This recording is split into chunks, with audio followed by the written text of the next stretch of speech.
And so one of the things we want to challenge you to do is to have the relationship trump the issue.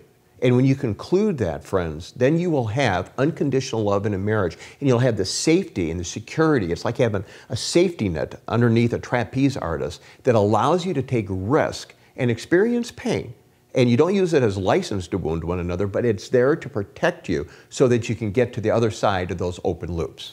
And hurt is so real when we have been offended in our relationship. Hurt is that place where we're exposed. It's far too vulnerable. We don't always want to share it with someone else, so we self-protect and we put other things in place. But when we feel the hurt, we are more transparent. In the Word it says this, James 1:19 says, everyone should be quick to listen, slow to speak, and slow to become angry. You know, Barb, that hurt is a primary emotion. And I remember when I was doing marriage counseling around this issue, often what I would see is men would zoom right past the hurt because it feels like kind of a feminine emotion. And they would get right after what we call secondary emotion, and that's the emotion of anger.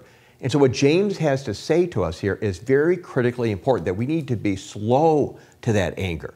Now let me unpack anger for a few minutes. We either take that anger and do one of two things. We either stuff it or we blow it up. Now that doesn't sound very clinical or like psychobabble, but let me coach you on this very issue.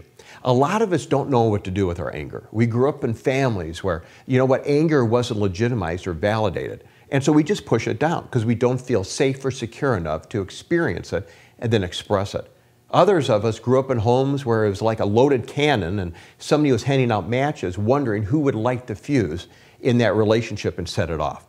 And yet it's a God-given emotion. Jesus demonstrated anger.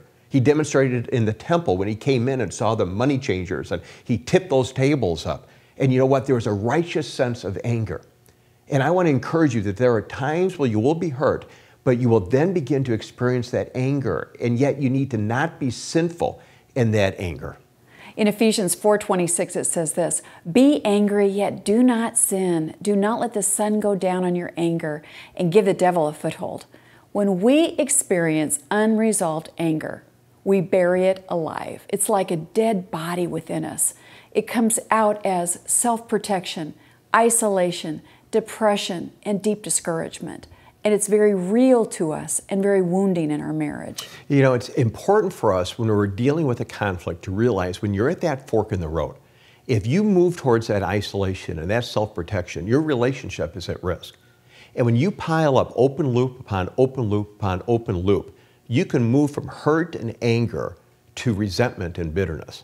Now, hurt is not sin, anger is not sin, but you know what? Resentment and bitterness is.